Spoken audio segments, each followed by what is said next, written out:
That was it. Hilarious. I just had that rattling through my mind. I was like, I do. Mm-hmm.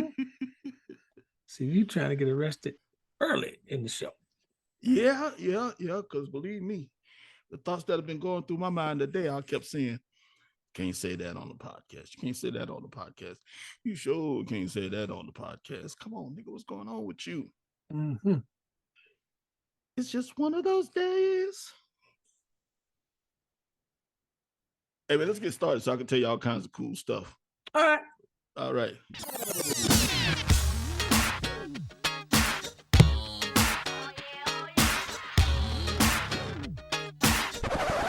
All right, here we go. Hey, what's up, everybody? This is your man, Larry Bragg, L Boogie, man, and welcome to the Old Soul Club podcast. I'm here, man, with my main man, the Pope of Soul, Brother Phil Redmond. What's up, Pope? Oh, you know me, just trying to carpe the damn deal, me. Just trying to carpe the damn deal. Carpe the damn deal. Man, what's up, everybody? Welcome to our first video podcast. All right, man, we looking good today, Phil. You look like $1 million on this thing, man. Yeah, man, they keep telling me that boy got a face for radio. Yeah, I understand, bro. Only a face a mother could love. sometimes I had a hard time believing her too. That's right. Hey, man, so what's been happening, man? Last week we had Miss Monet on and things were great, man. And this week we got a wonderful guest, man. We ain't gonna tell people right now. They can't see him, so we're not gonna tell them right now who he is. First of all, let me just say we got a brand new sponsor this week. Our sponsor this week is the one and only Blue Boy Music is our sponsor this week, along with Larry Bragg's Coffee, that smooth soulful roast. But Phil, today is a great day, man. It's a great show today, and it's got some joy and some sadness at the same time because not only do I have you on the show as a keyboard player and engineer, I have Morris Hayes from the show coming on from the NPG. But yes, we just lost a great keyboardist, man, and friend. And man, it's just crazy, man. We just lost another great friend, man. Oh, yeah. Organ player. You love him too. Yeah, Joey D. Francisco. Joey D. Francisco, man. We just love Joey D, man. Bad dude, man. May he rest in peace. Our condolences to his family. Joey D, man, was a bad dude. Played trumpet too, man. He used to play organ and play trumpet at the same time. Miles Davis gave him the trumpet that he plays. Yes, Miles Davis gave him that trumpet, man. And people always wonder, why is the trumpet not like in a case, in a vault somewhere? Joey just got to throw it on the side of the stage. He just picks up. He been had the thing since he was 12, So, but Joey D, man, bad dude, man. Love him to death, man. That dude could wail on the organ, man. Could wail. Folks, we want to say to you right now, we got our special guest today, and it's the one and only, hey, man, this guy has done an amazing job in his life and his career. I've been knowing him for forever, man, since, we went to college together, and he is now still one of the most prolific engineers and keyboard players, man. And the dude just is one of those cats that's just always on the cutting edge and know what's happening in music and in engineering and in sounds. His thing is sound, man. He loves sounds and keyboards. So, ladies and gentlemen, without any further ado, please say hello to the one and only Mr. Hayes, Mr. Morris Hayes from the NPG, Prince Camp. What's up? What's up, everybody? What's going on? What's up, my brother? Man, good to be here, bro. Hey, man, it's good to see you, man. It's good to see you. Phil, man, he's going to be all over the place today because, he got a keyboard player on it. Come on, man. Come on. Look, man, I've been throwing questions in the garbage can like all week. It's like I'm going to ask him this and I'm going to ask him that and I'm going to ask him, wait a minute. All right, let's get rid of about 5 of them. So I got it down to 3, what I think is the most important questions. Oh, boy. Morris, man, don't worry about him, man. He's going to ask some questions that he already know the answers to. Morris, how you been, man? How you been? Man, I've been great, brother. I mean, I'm about a month now back from a European tour with the New Power Generation, man, with my band, that was really cool. And we ran into our friend Nile Rodgers while we were out. Man, it was real cool, man. Just doing the thing, and now I'm back working on some music for this young cat out on the East Coast, man. So we just trying to stay busy, man. You know, post COVID. Well, not post COVID really. It's COVID still here, but Yes. you know, things are starting to recover a bit, and you know, we can play out without catastrophic, you know, things happening. I mean, shortly after COVID, like when things started to open up, man, everything we did was plagued with somebody getting COVID or something Mm. happening COVID related. You know what I'm saying? And so this last time, only a couple of people connected to our situation got COVID, which is better than half the band and half the crew, which happened the first time back. You know, so Oh Wow. it's wow. just like touch and go, man. It's like, you know, but thank God, as good as it is, brother, we're just trying to, like I say, move back into where we can, you know, get and things are opening up. Yeah. Hey man, so how many cities did you visit over there while you're out overseas? You know? We did about 6 stops on this. It was a short tour, but Yeah. we like Luxembourg, like 3 stops in France, like the Netherlands, England, you know. So it was a few stops, and we just hit a few different spots, you know. But it was cool, man. It was a couple of festivals and some clubs, and just fantastic crowds, man. And you know, my guys did great, man. So it was cool. It was good to be back out and be back in Europe, man.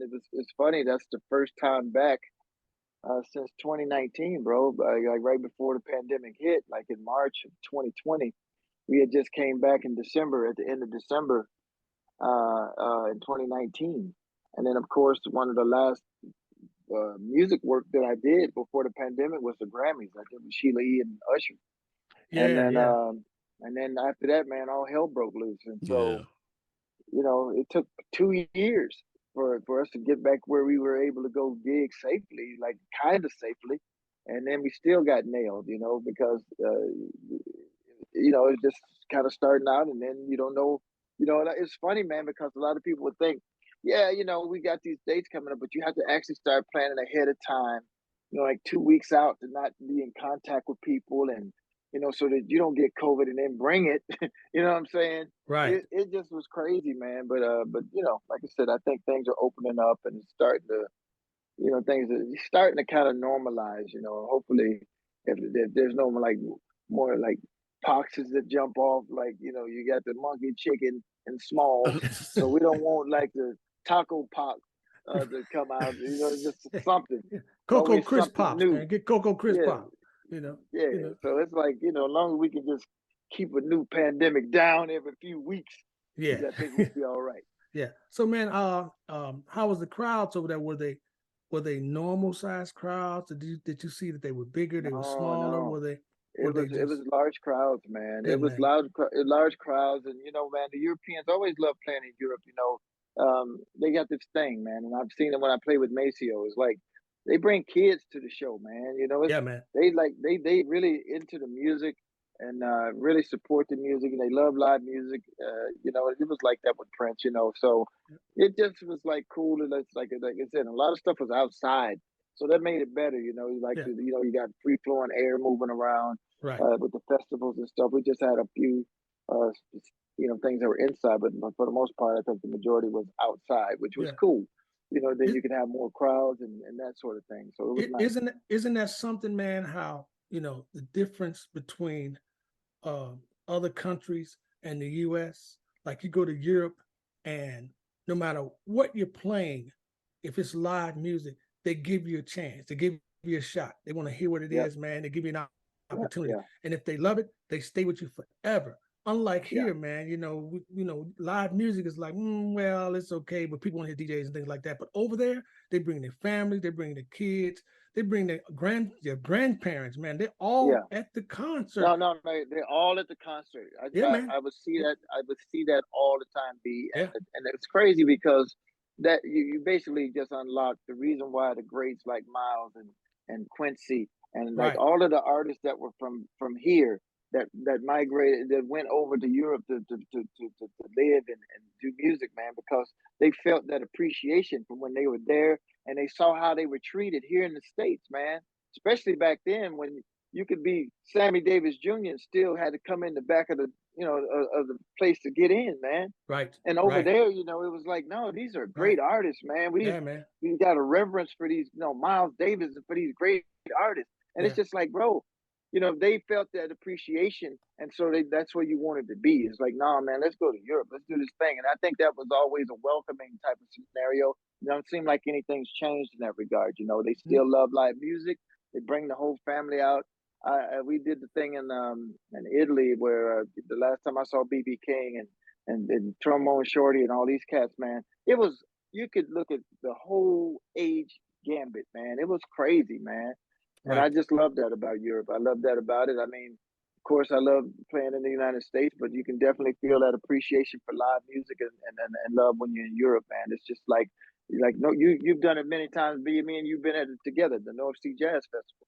Yeah. So it's just like, you know how it is that it's always packed out. It's always bananas. It's like an event, and it's like really a lot of folks there, and they really love that. Yeah, man, they cherish. Phil's been there with us in Argentina and things like that. And Phil knows that they cherish the legacy artists, man. They love the legacy artists. They love the live music. They love the soul, the funk, the jazz, just whatever you bring them. They say, hey, give us your best, because we're going to copy it and put it back out again anyway. Oh yeah. So, because that's what they do, man. And I'm glad you mentioned that too, because when I was with Maceo, man, many of when you talk about Les McCann, like a lot of cats that was like the old school cats, man, they still like, Amp Fiddler, like a lot of people, man, over there is just like rolling, bro. They just like big over there, you know what I'm saying? And P-Funk, and all of the different types of things, when Kool and the Gang, like a lot, Tower, all of these folks that they just would love, man, because they love that sound, they love that organic feel from real music, and it's just it's a beautiful thing. It's kind of like Austin, Texas was when I used to live in Austin. You know how it was when we lived in Austin. Right. It was just that's where musicians went to die, because it was like we played 6 nights a week and could have played 7 if we wanted to, because that's the way the vibe was on the street. It was, everybody loved live music, man, and we could work as much as we wanted to. Yeah, man. That's how it was, man. Hey, Phil, come on, man. Phil, he's still in awe that you're here, Morris. I've never heard the Pope this quiet. Man, that dude, man, Phil, come on, that boy. Hey, come on, man. Don't let me put words in my mouth like that, dog. I consider us dogs, Mr. Hayes. I consider us dogs. Roland men, You still crazy about rolling keyboards, man? I am, man. And Roland just was super cool to me, man. Behind me is this extraordinarily dope Phantom, the new Phantom, man. And it is, I love this thing, man. It is so dope. For real. Bro. Like, I've always been a Roland dude. Like I got Roland stuff going back. I mean, Roland should have me just as a shareholder, in the company, because as much stuff as I bought from Roland over the years. Hey, man, I thought you were. I should be on the board of directors over there, rolling as much money they got from me. I thought you was the chairman. You know what I'm saying? Yeah. But this thing is they hit on something with this one, man. It's like it's the technology that exists today. Like, I could make it a Jupiter 8. I can make it a 106. It's like you can do this thing where you can put a plug-in inside of the keyboard, and it's laid out smart. It's like I like to work ergonomically where stuff makes sense. And they laid it out cool. It's very powerful, but it's very simple to kind of navigate your way around. It's really complex though. It's got a lot of stuff that it can do, but the things that I need to get to, I know how to get to it and do the thing on it. It didn't take me a whole lot, but it's definitely some deep stuff. I had to call some people like, hey, how you do this? But it's dope, and with the advent of the internet, YouTube, and you just go on and watch a few videos and you're like, oh yeah, that's how you do that. Upload a software update. They put an update in here, man, because the organs was like, I'm an organ dude, man, B3. So I'm hard on organs on the keyboard, Right. And when I got it when I first got it, I'm like, man, the organs is like okay, but it's like nothing like my Hammond. There's nothing like that, bro. They came out with an update that put their VK organ vibe in it, and oh my god, it's like, okay, thank you very much, thank you, good night.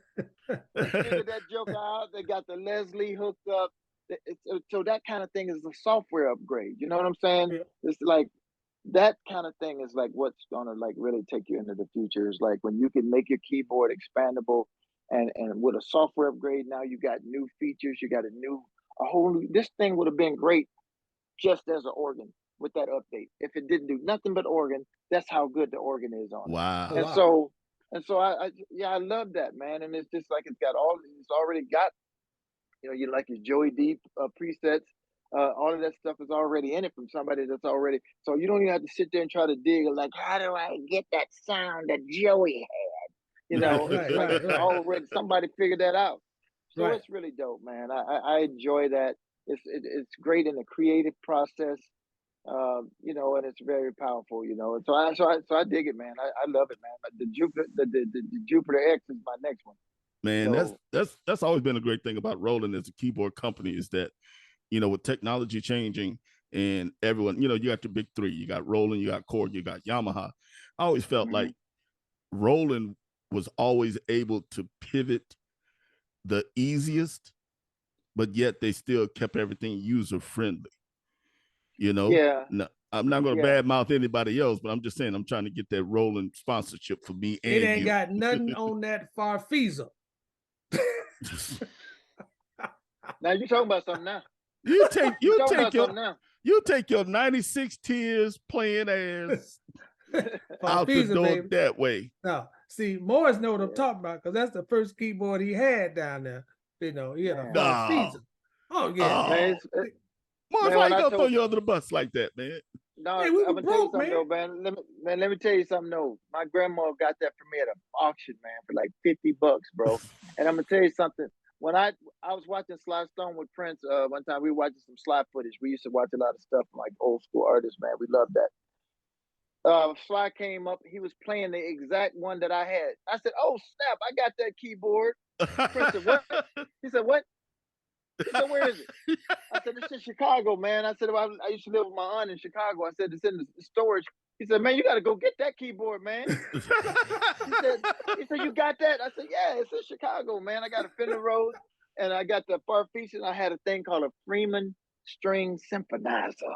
It was symphonizer. Freeman symphonizer. I said, "Oh, they real fancy with they thing." Right. Speaking of that, man, Morris, people don't realize a lot about you, man. Morris Hayes is in the Arkansas Black Hall of Fame. What? Yeah, he was inducted into the Arkansas Black Hall of Fame. That guy is he's a legend down there, man. Congratulations, brother. He's legendary down there in Arkansas. I can go in the stores and get free stuff. Right. They say, you in the Hall of Fame here. Yes. Man, all of the pork rinds you want to eat, right over there, dog. Help yourself. You in. See, people don't know, man, that you also started out as an art major in school. Morris was an art major. He wasn't a keyboard guy. He wasn't a music major. No. He was an art major. And he just happened to play keyboards. Morris, I met in Arkansas, Pine Bluff, Arkansas, and we came up together. Then he left, man. He left, and a year later, I heard him. He had turned into this ridiculous keyboard player over a year. And I asked Morris, I said, "Man, what did you do?" He said he went to Chicago. He was in his aunt's house. He didn't know anybody. So he just sat back and just learned everything he could. Because you're self-taught, man, and that's an amazing thing. You're self-taught keyboard player. It's a double-edged sword, though, because, when you're self-taught, what you don't learn is the fundamentals, right? It's like when I played basketball, when I first started playing basketball. I learned a lot of the rules as I was playing. Like I would get whistled for standing in the lane. Right. And I'd be standing in the lane, they go, 3 seconds. I'm like, huh? So it's like after about 4 of these calls, coach like, "Son, you know what 3 seconds mean? That means I'm standing in the paint for 3 seconds. Can you please move?" Okay, yeah, that's one of them things they call rules. Right, get in and get out. Get in and get out. Standing there and then move out the way. So with music, it was like a thing. Like when you actually study music, like we had a dude that played with us. Like Prince has had some of the most incredible keyboard players in the world, man. Like Cassandra O'Neill, like Barbarella, Whitney. Ronaldo I mean, I'm Neto. sorry, Lisa Renato. That's who I was coming to because that was getting ready to be my byline. I talked to Renato, man. This dude been playing since he was like in the womb. He had his I ain't gonna say he had his hands out before he got out. That would be weird. But but he started early. That's my point. Yeah, He started early. yeah. So but what he did was because he learned scales, he learned everything like he learned from the beginning. I'm a mutt, you know. I just I play fast because but my whole hands are moving. I play with the wrong fingers, you know, because I taught myself and I didn't really learn that structure. And then after a while, after you do it that way, you get used to doing it that way, you know. And but that's the thing, and I think learning it that way, you know, it's important. That's why I always tell kids, like, man, if you have a chance, take the lessons.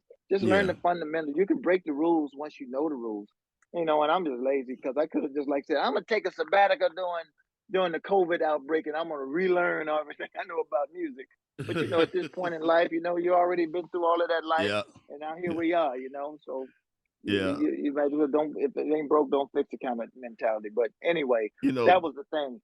before we move on to anything else, I have to connect the story, and I promise not to bother y'all with too many of them. But look, believe it or not, my first keyboard was a Juno 106. No, let me That's go a back to good the first beginning. keyboard.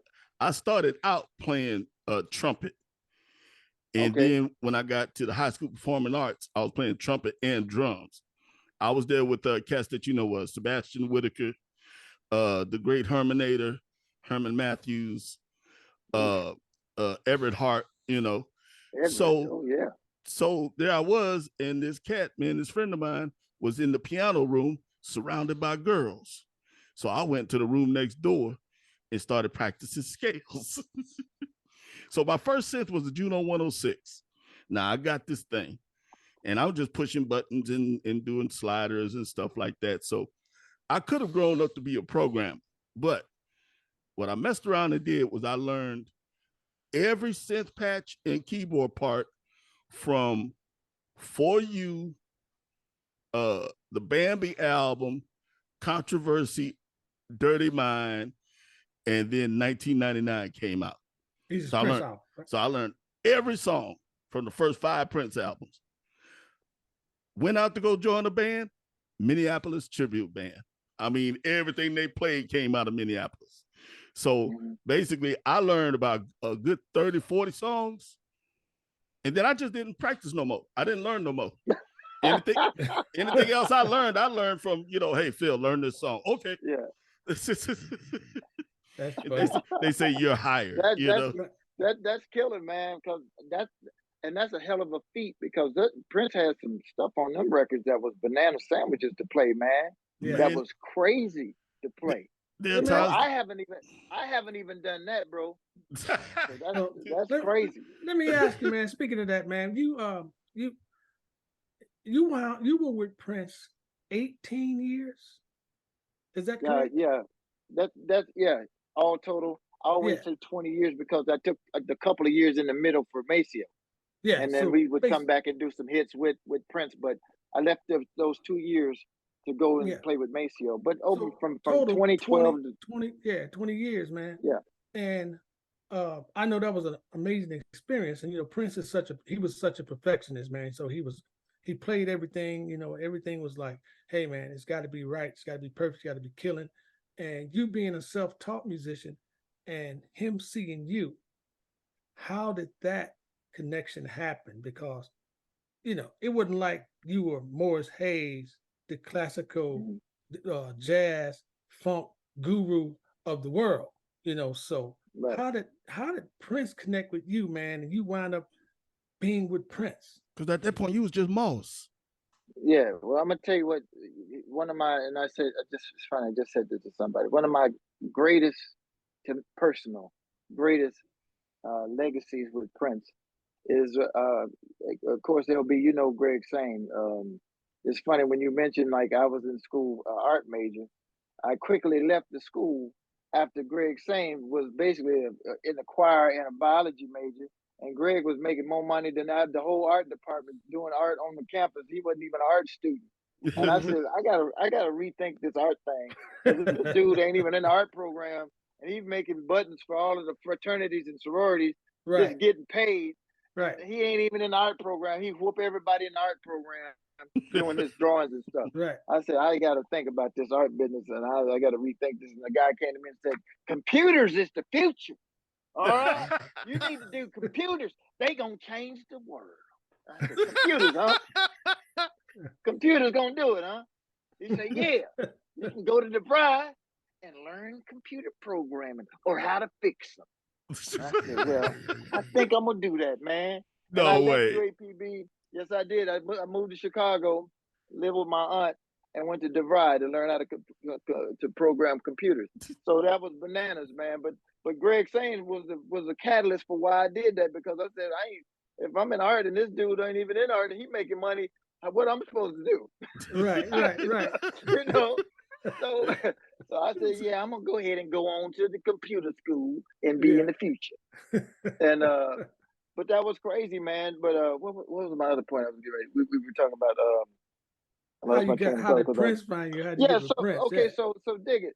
So we were doing this thing with my band in Minneapolis, and what I consider my greatest legacy thing with Prince that was as much as I learned from Prince, I taught him one thing. And when he came to see my band, we were playing at these clubs, and Prince would come over to our band, G Sharp and the Edge, and he would come to rehearsals. You know, he wanted to check out what we're doing and see, how it's going. And we had a couple of Prince songs in our set. You know, we would do some stuff, and there was a couple of Prince songs, and we were doing one of his songs. Wait a minute. Prince came to your rehearsals?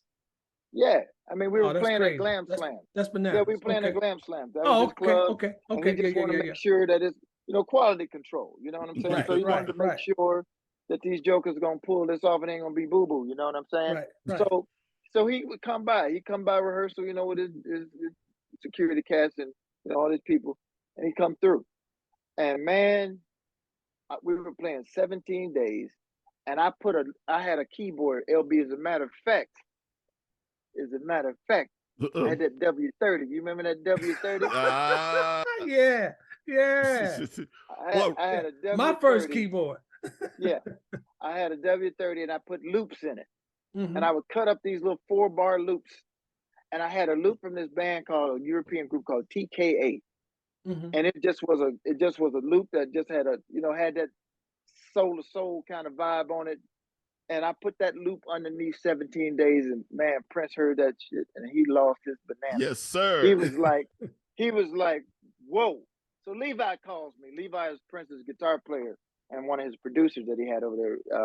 Levi called me and said, man, what you do to Prince? I said, what you talking about, bro? He said, man, this dude came in after he came from your rehearsal. He stopped the press. He said, Morris over there playing our songs, and he got loops. He got tracks under our songs. He said, we got to do this on our own stuff. We got to use our own loops on our own tracks. No shit. Yeah, man. He lost it. But the only difference was, because what I would do is I would put it on a key, and then I had a sustain pedal. Right. So yeah. I would same stuff he was doing down in the business. Yeah. Oh, yeah. Man, hush! So you know what he's talking about, man. With this some keyboard stuff going on here, man. I'm listening, Morris. I'm listening. So what I would do is I'd play it like a DJ scratch, like and then the loop go in, right, and then step on the pedal, and so now I'm just dancing, I'm grooving, and the loop is just going, and then we play on top of that, and then Prince was like, "Oh snap!" He's like, "Looky here." He said, "Scrap everything we've been doing." He said, "But the only difference is I don't want the keyboard players doing it. I want Michael Bland, the drummer." I want him to control it. He's the drummer. Right. So that's where that came from. So they put together a drum rig for him that would that he could have a start-stop pedal and trigger those loops. They had to start relearning and re-rehearsing all their songs with drum loops, and he'd go lift them off of his records. Yeah. Take the loop from his record, like whatever it is, Dorothy Parker or whatever it is. Take a 4-bar loop, put that on the pad. Also, he had a sampler. So he put the samples from the snare, the kick on the pads, so you could hit that and trigger it. And then once he did that, he never went back. That was until he left this world. He played it that way with that situation. And I can Yeah. say that I was that he learned that from me, and I was just It like, was man, your that's awesome. fault. It was your fault. Yeah, they well, put him through some rigors, but that boy was killing though, man. Yeah, well, man. bless you, Yeah. man. Hey, So, but how did you get But there, bro? How did you get okay, there? so that was that. So what opened that up is once we start doing the thing at the club, Prince was, this is right prior to, this is 1991. This is Yeah. prior to 1990 and 91, like up in there. Because then I went and did a stint with the Time in 1991. I replaced Jimmy Jam, and I went to Japan with the Time. And then right after that is when this whole situation came up with the Diamonds and Pearls tour. And Prince decided to take our band to open for him with Carmen Electra. She was going to be a rapper that he was working with. Mm-hmm. And when he decided to take us, he took our whole band and made us the backing band for Carmen. And that's how it got on. It was funny because we learned Carmen's show. We did the stuff. He would come to rehearsals, and she would do her thing. Man, it was really cool, bro. It was like just a renaissance for me because I'm like, I was getting paid to go to rehearsal. Yeah. And I was like, you know how we do, B, man. We didn't get paid to rehearse. Right. You rehearsed, you got paid at the show. Right. Exactly. That's what we used to. $750. Right. Yeah, $750 a week. Yeah. To rehearse. Man, I thought I was Big and Smalls out there. Like, man, out here, man. Give me my money, $750 a week just to rehearse. Fool. It was all a dream. It was all a dream. Man. Oh, that's funny, man. So after that, man, we on the tour and we opening, we doing the stuff, man. And of course, man, I'm funny, man. And Prince loved to laugh. I'm a court jester. And I kept this dude in stitches, man. Like I didn't have the same kind of pressure as the people in his band because I'm with Carmen. We had a 30-minute, 40-minute set. We in and out, and once we had it locked up, man, it was easy peasy. We didn't change the show. We just did the same thing. Prince was always changing. It was like stress, man. There's always stuff going on. Mm-hmm. But we had an easy life, man. We had dope hotels, great food, great tour bus, great manager. And so it was easy, man. It was like cool in the gang. And so every day, man, I roll up on Prince and just say some crazy or do some crazy. And I think one of the things that really endeared him to me, man, like that was really like he was like, okay, this dude all right, man. He's funny. Right. But this thing I did, B, was one of the funniest things. It was, and I think this night single-handedly sold it up for me. And this was the night when it was his birthday. I think we're in Berlin. I think it's Munich or Berlin. I think it's Berlin. And we were having his birthday, and this was the first night we got a chance to do the jam with Prince, the legendary after show. The after show. Like we finally get the jam at the after show. And man, we did this thing at this party. It was dope, man. We were in there, and Prince had us come up. He had his band MPG doing their thing, and he decided to get a Rudy Poos a little shot. So he said, "All right, let's get Carmen band up." And we had a God rest his soul. We had a dude named Jamie Chairs on drums, and so what Prince would do is build out the beat. He would build out the groove by telling you, "Okay, give me a beat, boom, clap, boom, clap, boom, boom, clap, whatever," and then you just do what he said. Then he'll get a bass line. They say, "Okay, bass player, do this, boom, boom, boom, boom, boom, boom, boom, boom." And then you get it, and he built a groove like that. And then he started playing over the top. And then he'd say, go to D, change from, go to F, and then go to C or whatever. He'll just call the changes and you just roll with it. All right. So we got Jason Peterson, man. And Jason, he getting it. He got his sax. He's doing his thing, playing keys. So it's cool, man. We grooving. But he give the drummer this beat. And some type of dyslexia kicks in with Jamie. I don't know, bro. He's telling them a beat, and Jamie too fancy. He trying to do something off, and he says, "No, just boom, plack, boom, plack, boom, boom, plack." And he's like, boom, boom, plack, boom, boom, boom, plack. He said, "No, boom, plack, boom," and it's just like, and we all like going, "Bro, this is so easy, man. Do what he's saying." Like we like sweat beads coming down. He's like, no, just play the beat like he's telling you. He's looking at him while he's telling him the groove and just looking at him. And Prince like, bro, whoa, bro, boom, plaque, boom. And I'm like, oh my God, we done. So after a minute of this, Prince goes, "Okay, let's get the NPG up. Y'all can go have a seat." Oh. And I'm like, "Yeah, dog, man." I'm like, "Yeah." Everybody walk off, head hung low, like, man. And he said, "Morris, you stay, and JP, you two stay." And I'm like, "Oh snap!" And then Prince decided to go into Get Off club verse. Oh You yeah, know, Club and it's Mix. crazy. It's crazy because I love that version of, Steve Silk Right, Hurley right, beat right. from Chicago did Yeah, that groove on that. right, Steve Hurley in Chicago is the right, man, right, And right. so I had learned that track because I just liked it and I learned it. Bruh, it was that let's see.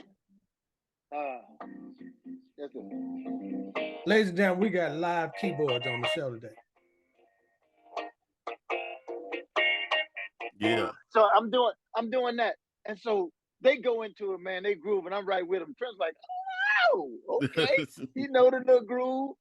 And Right. bruh, so we grooving. They getting it, man. They smoking this mug.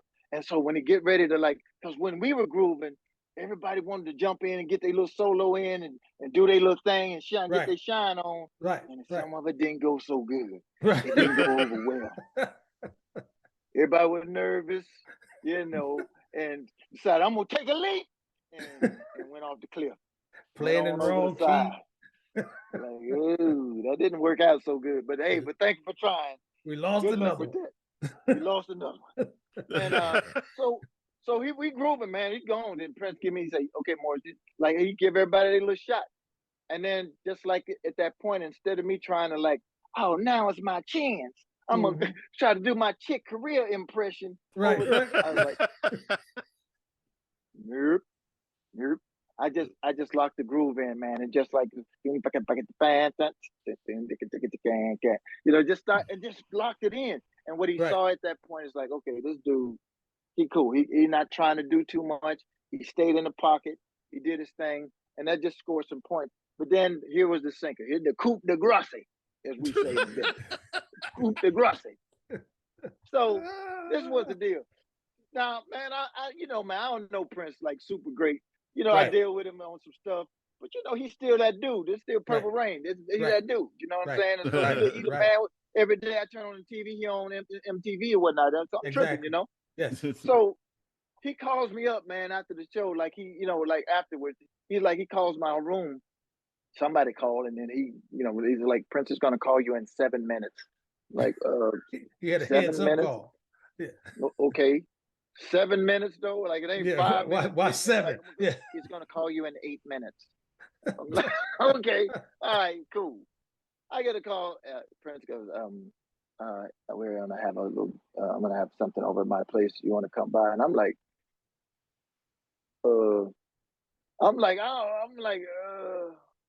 I said, can Greg come?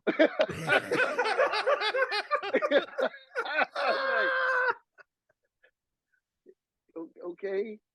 And so I'm like, it's late as hell. Well, I'm going over his place. Right. I was like, can Greg come? He's like, yeah, he can come. He's like, yeah, nigga, it's fine. So I say, hey, Greg, Prince just called me, man. He want us to come over to the spot, man, his hotel, because Prince Hotel is crazy. Right. Man, I get over there to this spot, man. I'm crunch as a truckload of hogs. Man, I ain't never seen a hotel like this. It was like somebody's house. It had rooms separate. I had a kitchen, a dining room. Right. This was the hotel. This dude they had to lift. He wanted on his rider. Prince had to have a piano, acoustic piano in every room. All right. In order to make this hotel work, they had to take a crane and lift this grand piano up with a crane up to the penthouse, and open the window up. They had to do construction to open up the window to put this piano in. And this dude wasn't gonna be there for about 2 or 3 days. Wow. He had to tear up stuff. It wasn't, be a cat like me, but like, oh no, man, don't go through all that trouble. He's like, no, open the window, take that big giant pane out, and put that piano in here. Right. Then put it back. Man, I walk in this place. It looked like the Taj Mahal up in here, man. I'm like, God, dog, look, like skyscrapers, everything. Right. I was like, this is crazy. We get in, man. Now, this is the two things, LB, and this is what I believe God is my witness, what locked me in. we go in this dude's bedroom, right? Prince got a road case. Now it get good though. He got a road case about the size of a small, like a couch, like a giant road case, man. You take the face off of it. It's got a big flat screen TV before flat screen TVs was popular. It's got a big back projector type of flat screen TV in it with speakers and an amp and all kind of stuff, all set up with the power distro on it so it can work in Europe. So he don't have to worry about like what y'all little TV do. Right. He got his own shit. Right. So we all like the NPG is in there. Me and Greg Sane come in, and man, this bedroom was like bigger than my living room. It was crazy. Like I ain't never seen a bedroom that big in nobody's house. Yeah. And so this dude's got a big old bed with a like canopy on it, with a roof on the bed. You know, like somebody be laying on top of the bed like in Pink Panther, cut a hole and fall down and start fighting. You know, it's like that.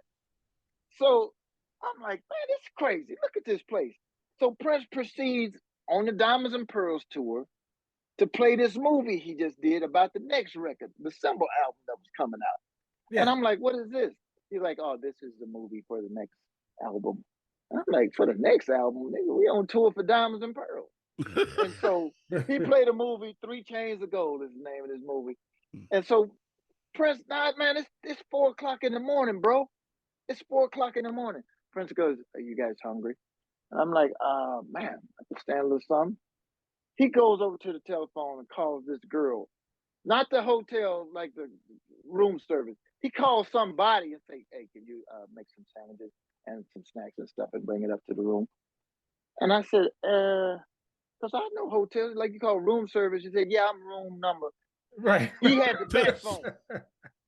So I said, hey, Prince, you didn't have to do that, man. You had to wake nobody up just for some sandwich. I'm like, I'm good, man. He said, it's her job. It's fine. Don't worry about it. Oh, wow. Like, okay. Wow. Like, oh, right. shit. I didn't mean to get nobody. She like sleep like a mother. Like, God, no. I know it's that one of them fools. But anyway, so Prince kind of fluttering around. He's seen the movie, of course. So he told me and Greg, he said, you guys sit on the bed because it's the middle of the room. The TV is set to be where he could watch the TV from in the bed, right? So he told me and Greg to sit on the bed. And so we watching the movie, man. It's dope. It's cool. All this music is in it. Like all of this stuff. It's dope, man. And then it's bananas because Prince is just kind of fluttering around doing his thing, you know? And then me and Greg sitting at the bed, we watching this movie. Then all of a sudden, man, Prince go get in the bed, like up at the head of the bed where the pillows and stuff are. And me and Greg just sitting there peeping it out. You know how we leaning forward, kind of checking the movie out. Right. And when Prince got in the bed, I just kind of looked back and saw him back there. And I said, and Greg sitting next to me, I said, hey, man. I said, man, we in the bed with Prince. And everybody fell out. Everybody in the room fell out. Because I just said it, man. I said, hey, man, we in the bed with Prince. And then when even Prince threw up, he was falling out. I said, well, think about it, man. A lot of people want to say that. Want to be able to say they've been in the bed with Prince. That's all I'm saying. A lot of people can't say that now. A lot of people can't say that. Oh my God, man, these folks was dying, man. Like everybody in there throwing up, man. It's like, oh my God, this boy's stupid, man. So we watched the movie, man, and I'm funny, man. I said, Prince, that 3 Rings of Brass movie was something. 3 Rings of Brass. He said, 3 Chains of Gold. I said, yeah. That was dope. So, man, we come out the bedroom, bro. We're in there watching this thing. We come out of the bedroom. It is sunshine. It is daylight outside. Like the room now, the sun coming in the thing. And we all walking out like, yeah, dog, okay, we got to go to the next city. Like, we got to go get our bus. He got to get his stuff. We said, you know how it is when you're leaving, like the benediction, everybody just drifting on out of church. We're just drifting out now. And the piano is there, right? And it's sunken down on the sunken floor, right? So, bro, I don't know what the hell I was thinking, bro. I don't know what I was thinking. And I ran over to the piano, man. And this is crazy. Because when I went to the piano, this is so funny. I did this big long, I went over and opened the piano up, like him and the NPG, Greg, everybody starting to file out, right? Yeah. And I went over to the piano, opened it up, and then I went into this thing where I was just like, Ah. The benediction.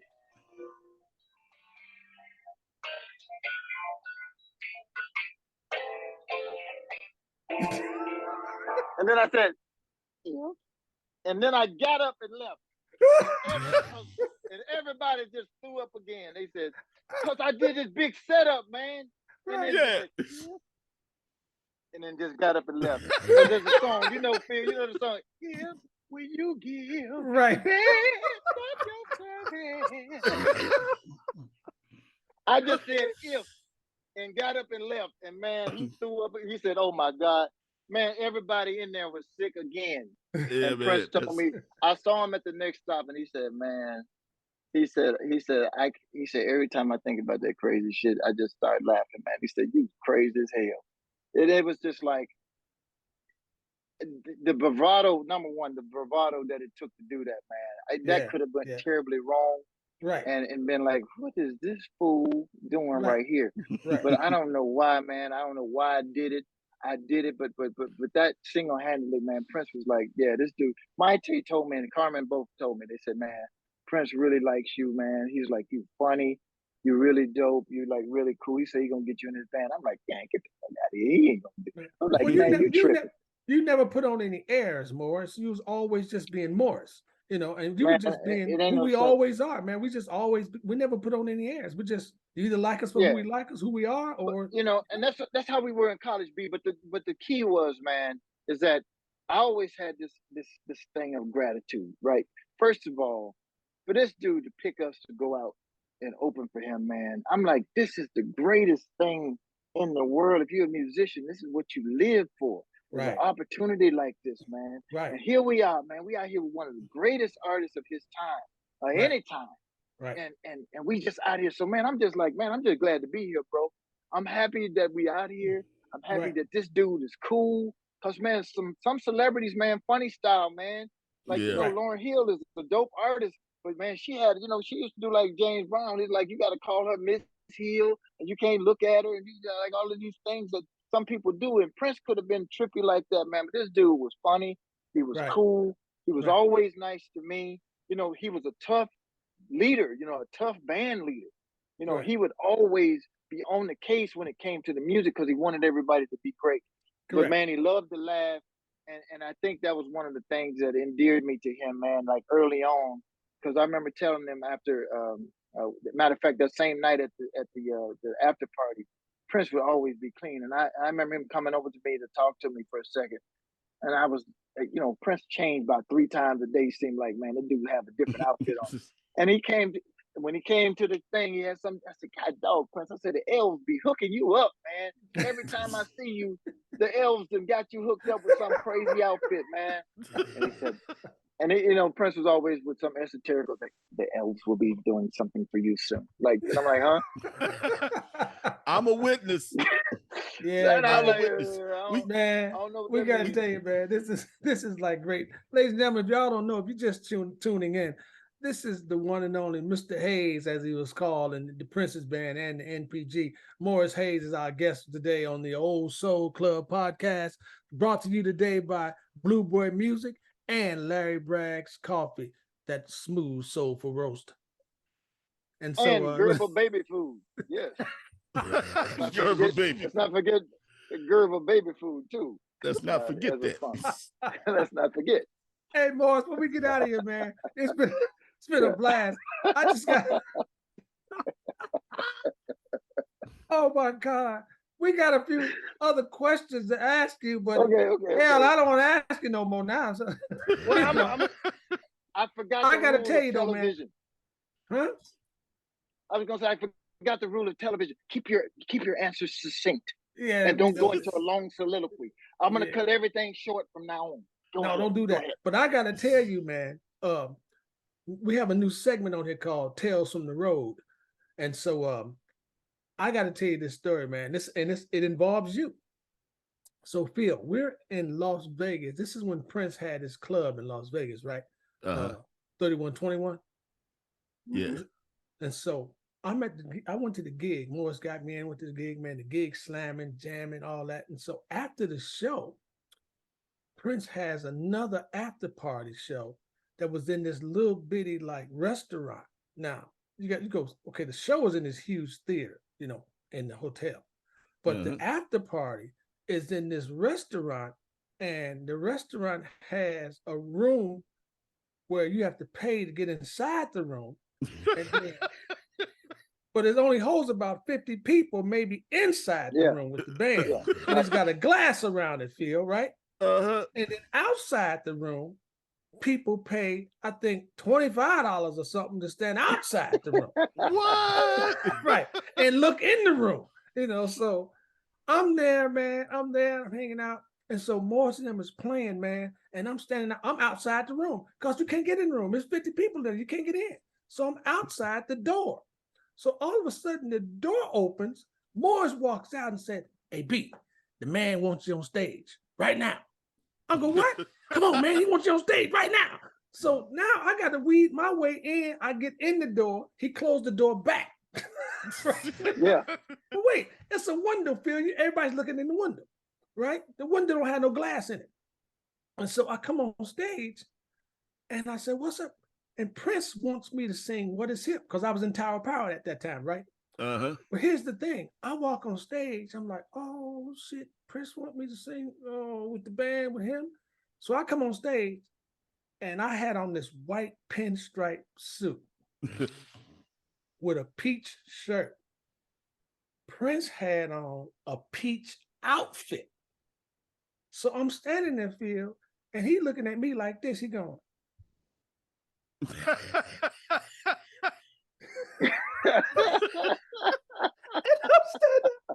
trying not to look at him because he's right here. And he's this.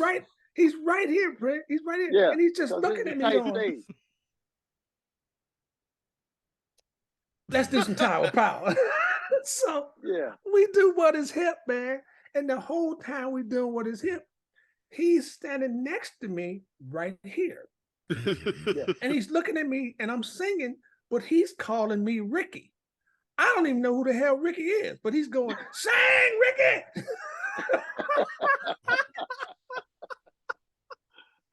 Oh my gosh. So we do the song. He gets there and goes, "That's Tower Power. What I'm gonna do after that? That's Tower Power." And he leaves.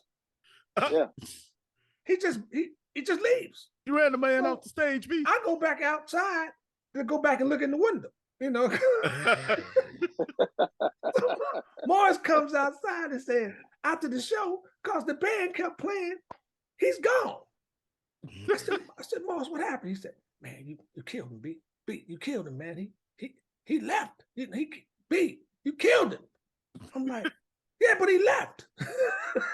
He said, "Yeah, that's what he does. He good. He good. He left." And so now we're standing outside. It's me and Morris standing there, and this woman walks up. Morris will tell you, and she walks up and she gets down like on her knees and start doing this. She's not worthy. And me and Morris going, "What is going on right now with this woman, man?" And she stands up and looks up, and Morris goes, "Oh, snap." Sandra, "Oh." And she going, "Oh, man." And Morris says something about the movie she was in.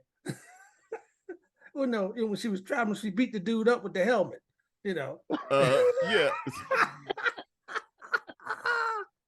It was Sandra Oh, man. We were like, "Oh my God, dude, she was in the room." And man, that was just the coolest night, man, from Something on the Road, man. I mean, Sheila was there that night. It was a lot of folks that night, man. It was dope. Elton John was there that night. Yeah. Elton John was there. Because remember they had the conversation in the hallway, and we kept saying, "Oh, to be a fly on the wall to hear that conversation." Oh yeah, but that was, and that's the thing, man. Prince had a healthy respect, man. It's so funny, B, because bro, you know what I just found, B. This is bananas, man. It's funny that you bring this up. I remember you guys when you came to Minnesota, and I'm like to say quickly, when you guys came to Minnesota, man, and I told Prince, I said, "Man, Prince, I said, Tower Power is at the zoo. I think that they were playing at the Minnesota at the zoo." Yeah. The Dakota. Was it Dakota room? Oh yeah, maybe that's what it was. Yeah. First thing he asked me, he said, "Is your guy singing?" I said, "Yeah, I think B is doing it." He says, Garibaldi, you won't be there? Right. He said, I said, I think so, man. Garibaldi been hitting with him in Rocco. He says, oh, okay, I may be able to make it there, you know. Because he said, that's the ensemble right there. That's the one you want to get. Yeah. B, you got Garibaldi, you got Rocco. He's like, I'm in. You know what I'm saying? And it's crazy because I saw, I later ran into B and them, and Garibaldi, man, gave me this book. This drum book, man. But man, I'm tripping because Garibaldi is like one of my heroes, man. I mean, this dude is like, you know, legendary, man. It's like him and Rocco, two cats is like, poof, they up here, you know. Prince loved Rocco, we love Garibaldi. And Garibaldi gave me this book. But see, what I had was, though, Prince had a standing rule. Like, you know, don't bring him nothing. Don't give me nothing. Put nothing in my hand, this kind of thing. But it's like, it's Garibaldi, man. And it's like, he's like, yeah, I want you to get, I took it like the Holy Grail. Like, but then I'm like, what am I gonna do? What am I gonna do? Oh, Jesus, what am I gonna do? I got this book. I can't give it to Prince. What am I gonna do? He told him, I can't give it to him. I just found that book maybe 2 days ago. I have that book. Wow. It's crazy, man. It was in some of my music stuff. I took it to Paisley, and it was in some of my, and I just went through this box of stuff from Paisley and found it maybe 3 days ago. And I'm like, OMG, man. This is from Garibaldi to Prince. And it's a note in it to Prince in there. And I was like, oh my God, man. Wow. This is crazy. Wow. It's crazy. But that was good times, man. That was a lot of fun that night, man. Prince, you blew his socks off. And that really impressed him, man. Because you know, Larry, you from the old school, man. You came in just like he did, came in and got it in. You know, it wasn't about it was just like when that groove hit, it was thank you, good night. It was like we was gone. You know what I'm saying? Right. And the horn section was killing. Everybody was on, you know, it was gone. Yeah, man. It was just a great time. We just going on down the road, man. It was dope, man. It was great, man. So Morris, man, before you get out of here, man, I think the Pope got a couple of questions for you before we go. So Pope, fire away, man. Fire away, baby. Mr. Hayes, hey, looky here. Are you now, or are you planning on doing any scoring? Are you planning on moving into score? As fate would have it, I did not a setup. Yeah, it's crazy, man, because I did a soundtrack for this movie called According to Matthew. It's a Sri Lankan film. It's a true film about a priest that was in Sri Lanka in like the 70s that was like killing people, man. He's the first Catholic priest to ever be convicted and sentenced to death. Wow. Just like for crimes. Wow. This dude was using insulin to kill people. He was having an affair and was using insulin to kill off his wife and like the girl he was having an affair with, her husband, and people that was finding out. He was just smoking jokers, you know. But a friend of mine from Australia named Alton Koch and this girl who's a big star in Bollywood named Jackie Fernandez are the stars in this movie. I think they both won awards in the Sri Lankan like equivalent to the Oscars, man. And what's crazy, that was my first. I've had music in movies like Martin Lawrence and some other stuff and other films, but I never did this underscore. And this was the first movie I did underscore. And it got to the stage in Hollywood with the consideration stage of like, I'm in the Hollywood Reporter and Variety magazine in consideration for Oscar for this movie. You know, it just never got into the actual nomination, but it was cool to see my name in Variety and the Hollywood Reporter for like this movie. But when it got to Sri Lanka, it got in the final four of for best soundtrack. Yeah. And man, to see the video, my dude sent me I didn't go to Sri Lanka for this. For him to send me the movie, and it's like it looks just like the Oscars, man. They got a real big screen, and there's like for Mishtash. Yes. For Nish Cruncha. Right. For this Morris Hayes. Oh man. I was like, oh snap! I didn't win. Right. It was still cool to get in that final four. You were nominated, bro. I was like, wow, man, that's for the first movie. And so I'm working with my mentor, Craig Rice. He's got a couple movies, man. I just told him the other day that I'm going to. He got a film that he's going to let me work on, man. And what I'm doing is I'm not even tripping about the money. I just want to immerse myself in it, study it, learn how to do it. One of my favorites is Danny Elfman. And I had a chance when I was selling my house in Yes, LA. sir. Danny Elfman's manager came to my house, man, and she just broke me off some nuggets, man. Yeah. A lot of wisdom. She how Danny got started, Laura Ingram, and she told me how she just said, "Look, man, if you get an opportunity to do it, just do it. Take it and figure it out as you go." That's what Danny Right. did, and Danny is legendary now. He Yeah. did The Simpsons. He did early Batman stuff. Batman. Danny is one of my favorite cats. You know, him and Hans Zimmer is like two of my favorite dudes. Right. And so I took that advice, man. I didn't know, how to, the software and stuff to film. And man, it turned out cool. I had a very cool director that was willing to work with me with terminology, and so it turns out cool. So I'm doing another film coming up soon. All right. Congratulations, man. That's Congratulations wonderful. on that. That was another one of those short answers, Phil. Yeah. We're known for it. I'm glad you brought up mentoring, because that was going to be my second question. These are not setups. LB's got the Mo Sitta Music Foundation that focuses on mentorship and education and helping young people. Are you involved with mentoring anyone currently? Have an opportunity to speak to young artists and creatives. That's what we're trying to do here at the Old Soul Club podcast. Funny you should mention it. Just before this podcast, This is not a setup. Before this podcast, I got a call from the people in Columbia.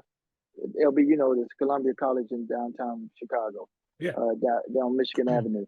And I'm going in November. I'm going to be at Columbia doing basically like an artist workshop kind of thing, where I'm going to be doing exactly that, man.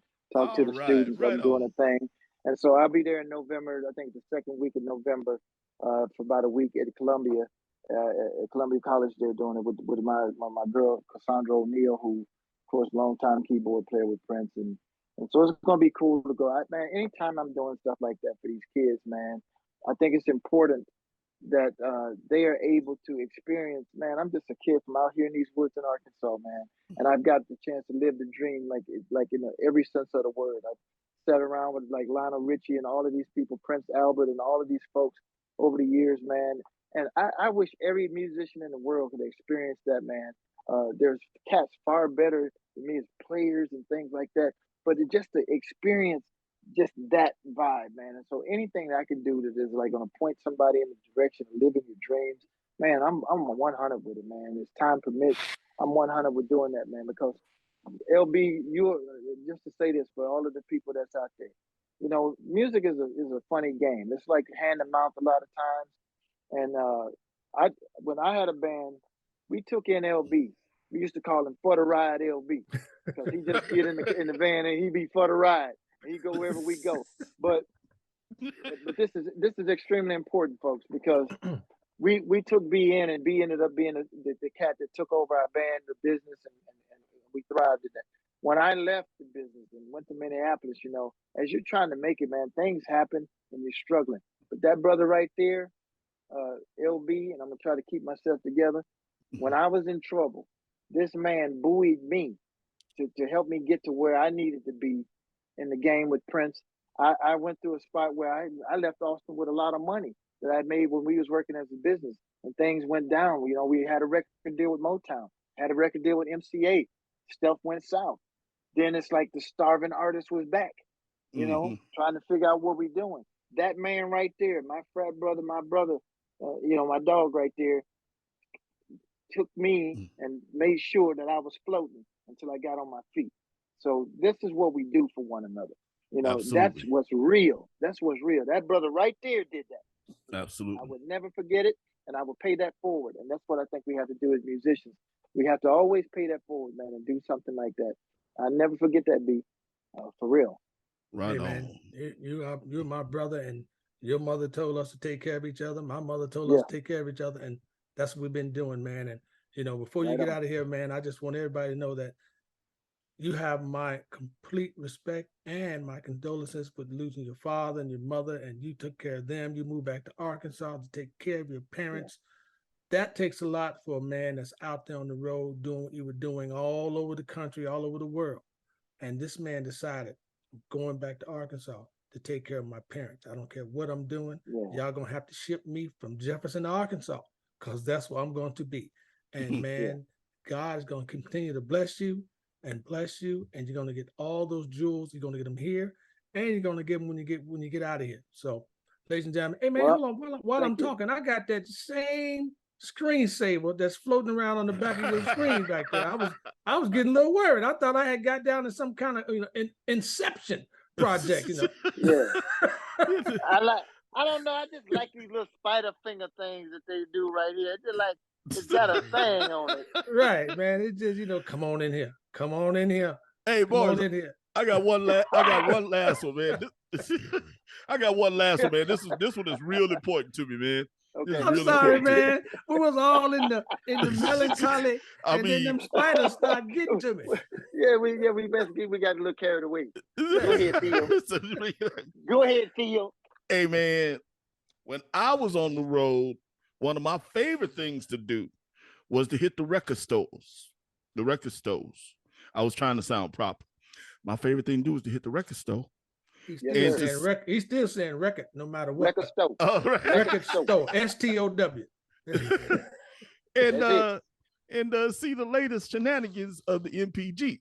12-inch singles, things like that, B-sides, bootlegs, depending on what city you're in.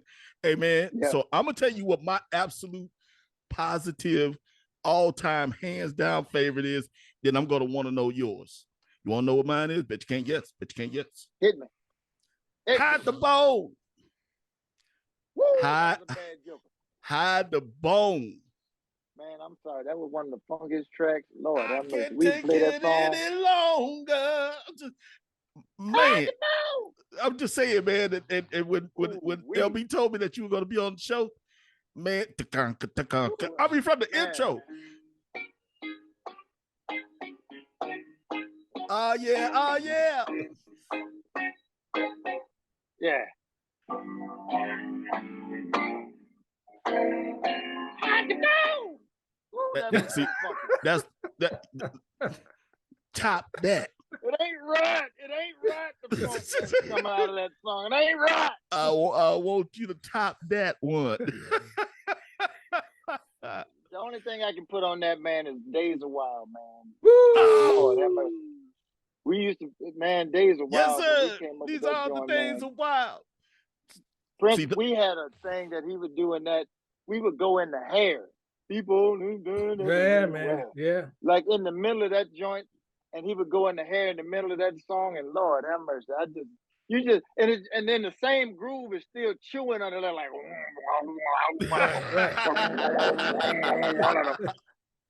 Man, I just be on the organ just like this, man. I'm just like, I'm just over here chilling. Come on, man. Morris Hayes, the only man I know that got an organ bitch with a back to it. Man, I'm like, come on, man. Say, man, before we let you get out of here, man, I want you to tell us, hey, man, so what is coming up new for the NPG, and what are you working on personally, whether it be a film score or some writing for some other artists, whatever? So what is the NPG got going on? What's happening with them? You got to put in the password, man. So I had to put in the password. Well, quickly, the NPG. Okay, so just recently, man, this is all like kind of new news.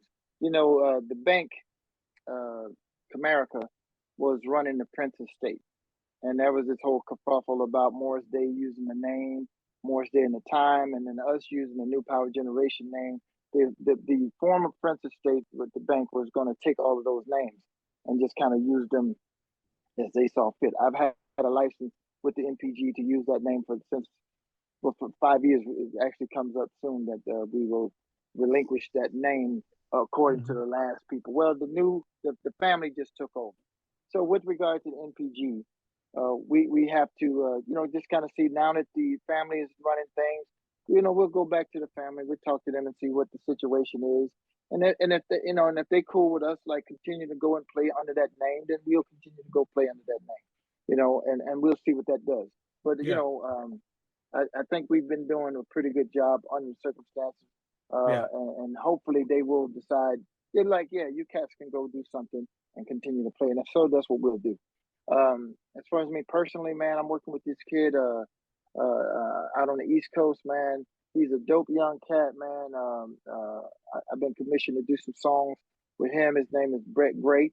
He's got like 2.3 million followers on Insta, man, and I'm working on a sound for him. And so far we vibing, man. And I'm sending tracks. And when I get enough to go out to Philly, where he's at, then we're gonna cut some tracks on that.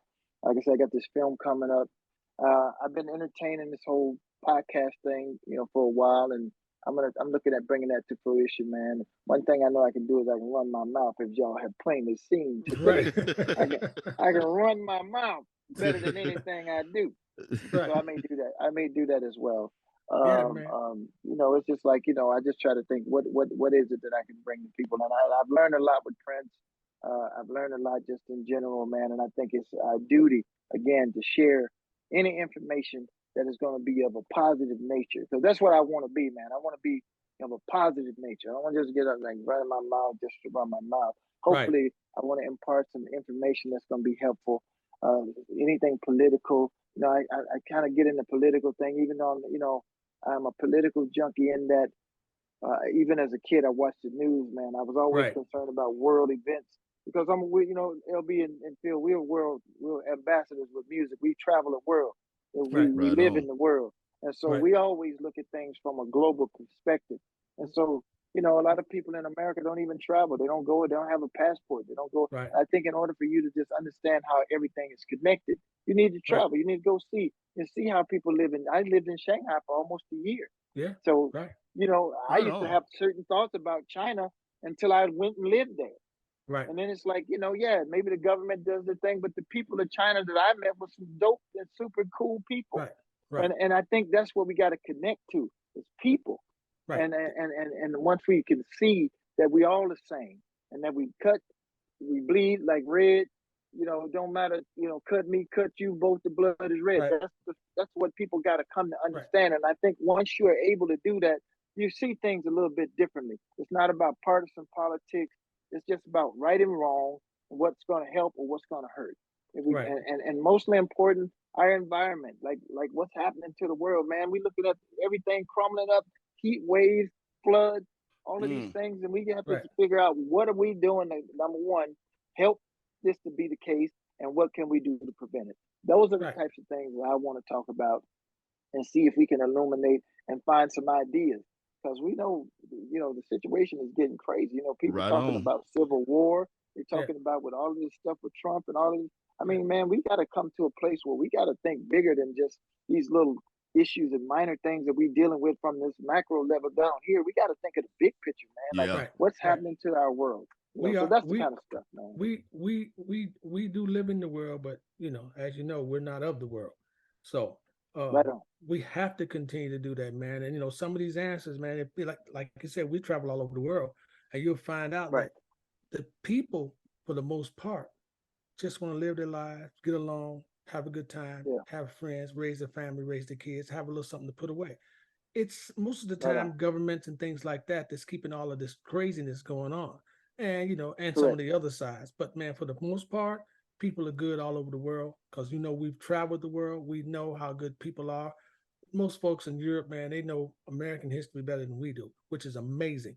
So hats off to you, Morris, man.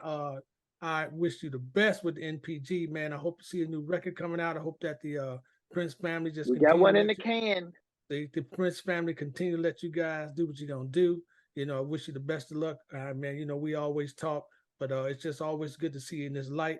I know the Pope we were amazing, man. Just to have you, we're so just elated to have you on the show, man. And this is something new for us, man. And we talk about a lot of things, man. Brother. And I hope you great success, man. Please do the podcast, and maybe we'll look forward to that and everything else. I have y'all on mind. We got a trade amen resource. Amen, amen. Brother, we're gonna let you go. We love you, man. Brother. Thank you for being on the Old Soul Club, brother. And thank you, man. I appreciate y'all, man. And what people don't know, brother, is it's cool to be old school, but an old soul has taken a journey. I like that. Now. All right. Come on now. Hey, man. Hey, Morris, have Come a on, great Quai. day, man. Have a great week.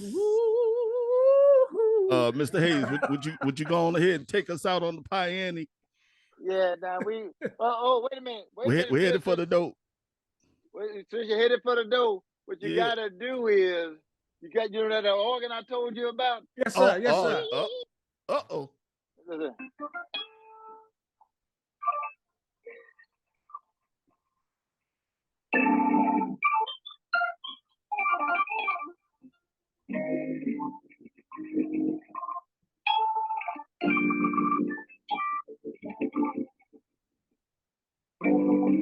Yes, sir.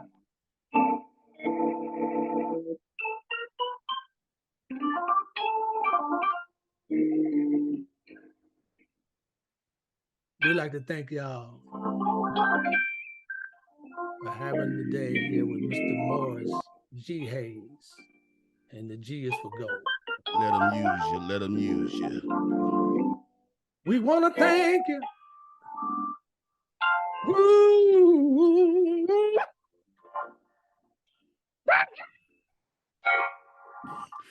Yo.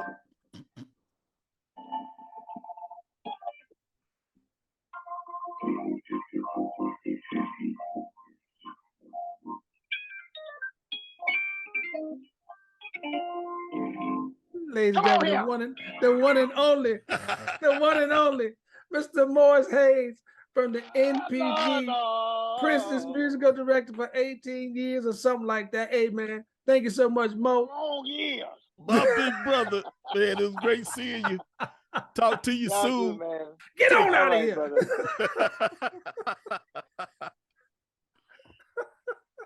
Oh, my God. Man. Yeah, what a show, man. What a show. Morris can talk. Man. Oh, my God, man. That dude.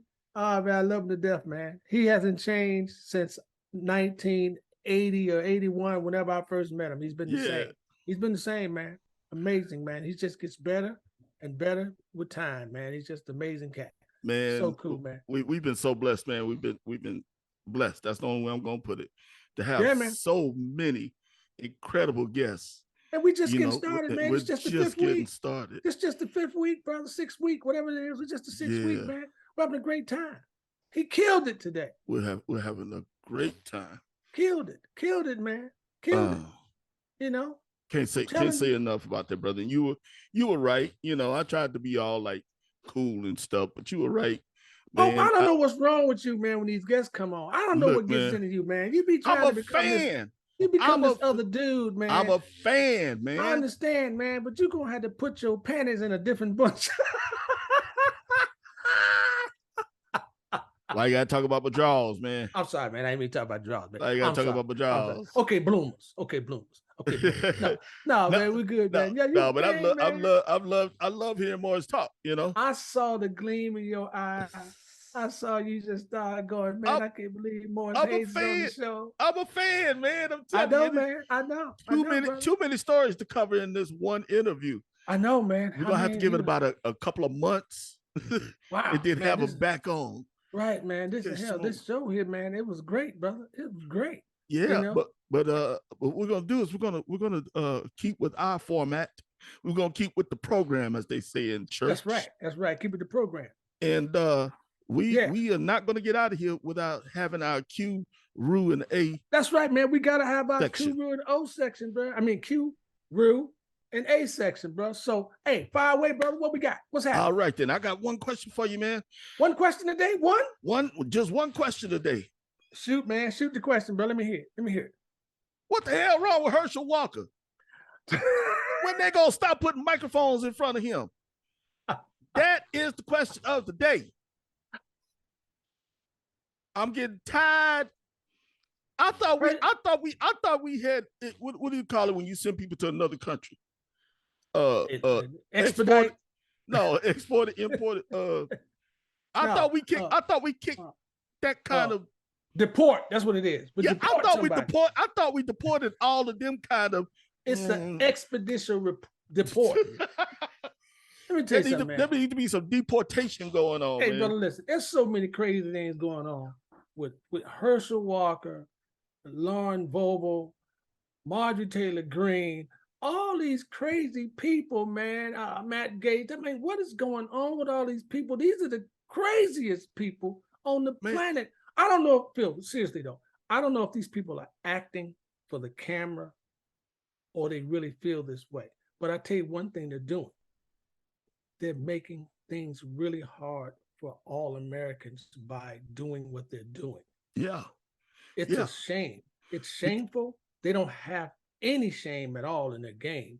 And they'll do anything to be popular and make money and keep that money coming in. Because it's all about the dollar bill when you really think of how to do it, brother. It's all about the dollar bill.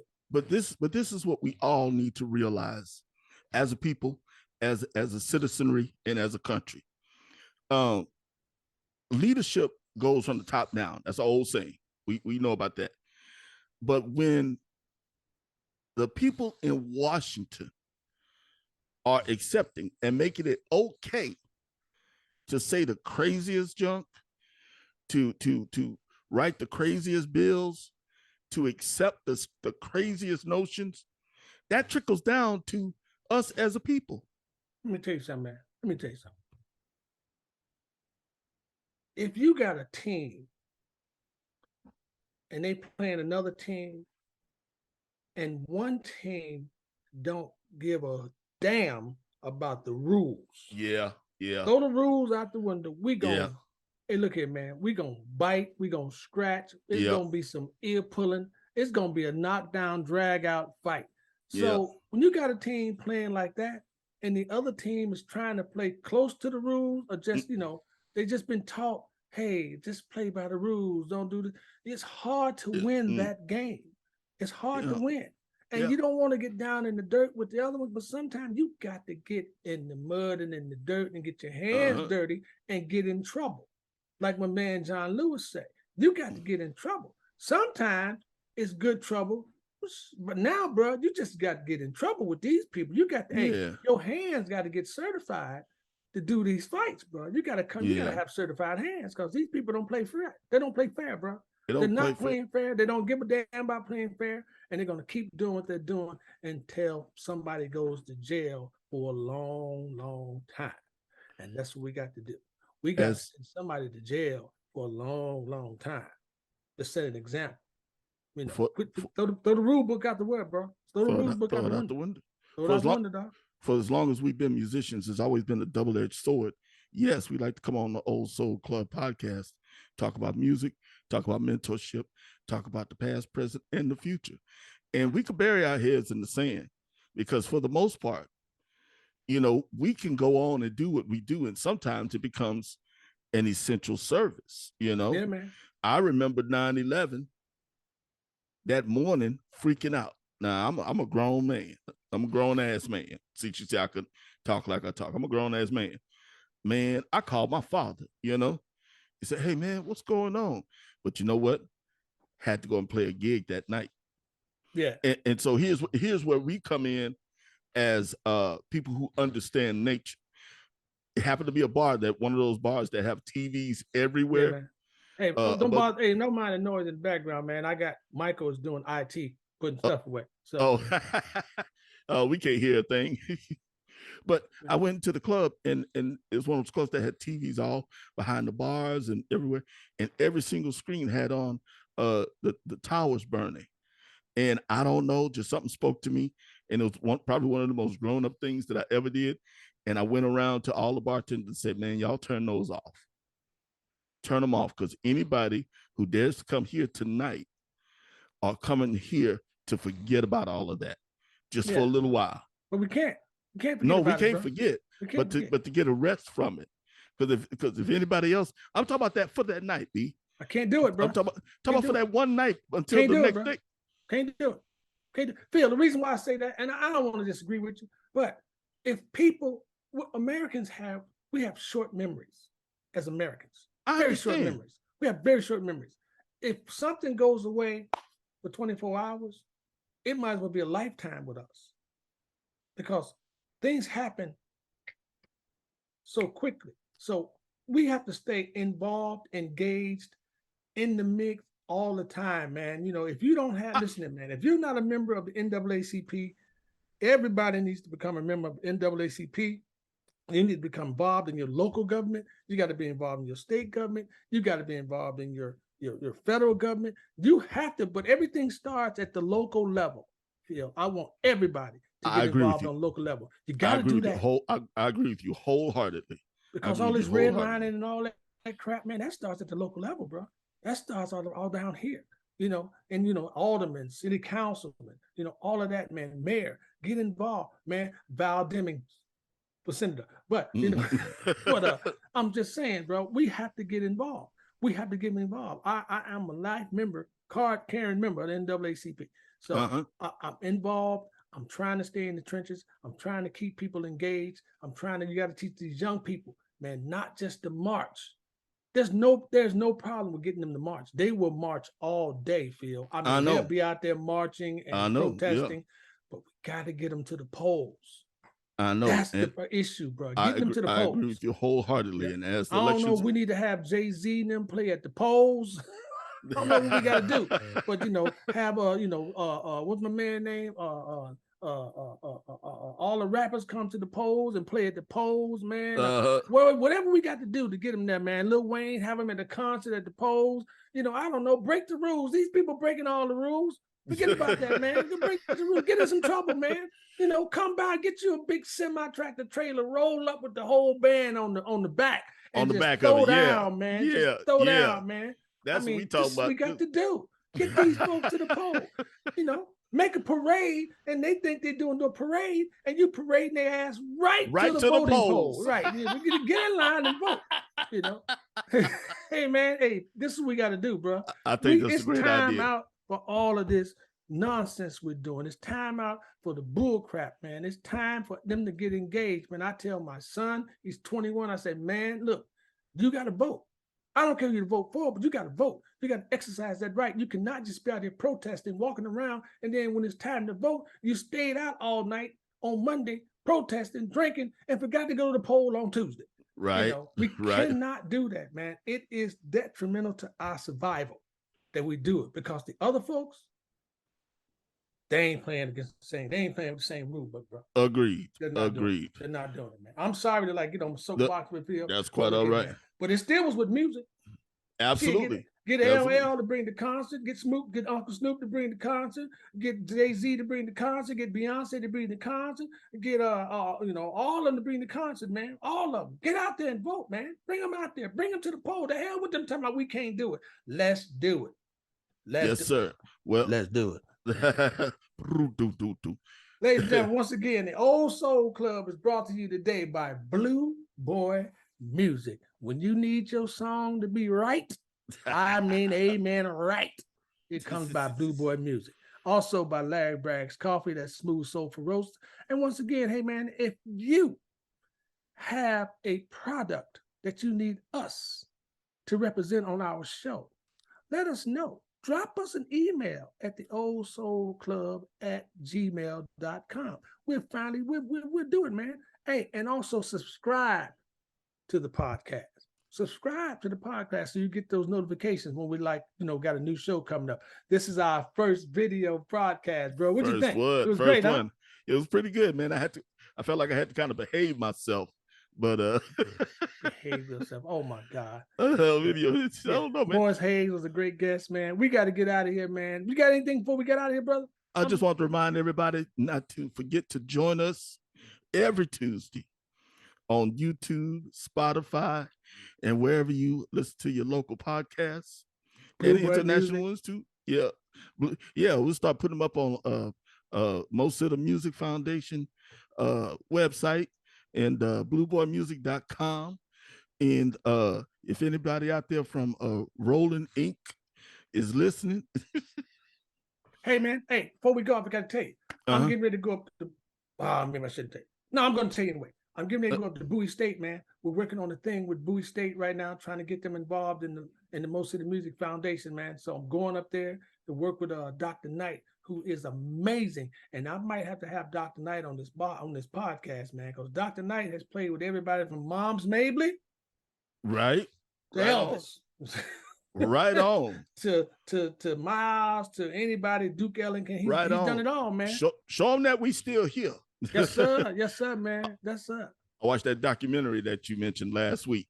Did you like it? Man, your brother is standing in front of this guy holding a Confederate flag. Yeah. In front of a Confederate statue. Yes.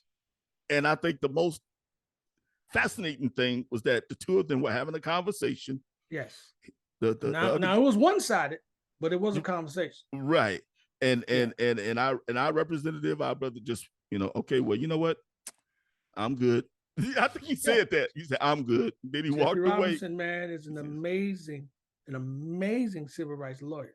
And you gotta see that. You gotta see that, man. But look here, I went back and I watched Ma Rainey's Black Bottom. Oh, why'd you do that, man? It's a great movie, man. Viola Davis. Did she win an award for that? I don't remember she did, man. Man, I'm gonna look that up. We don't normally Google stuff, but I'm gonna look that up sometime just to find out. Viola Davis was she was amazing in that movie, man.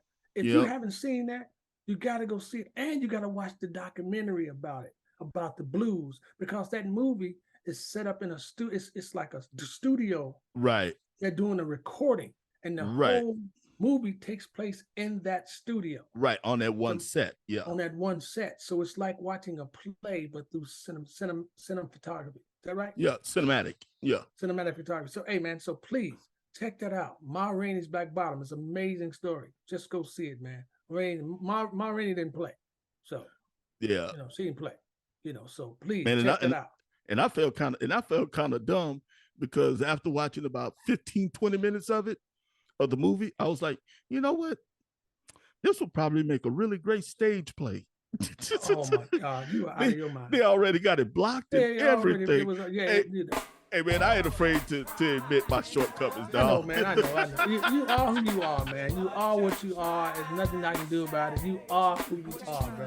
Hey man, I think I'm the Pope of Soul, not the Pope of Broadway, dog. I mean, you just say it. That's a different cat. Let's get out of here, man. Let's get out of here. Hey, people, thank you so much.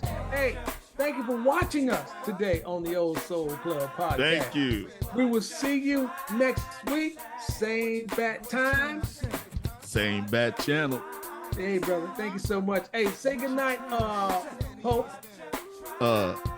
Good night, Pope. And always remember, Diamond Luz Patre, y'all. There it is. We'll see y'all later, man, on the Old Soul Club. Right on. Right on.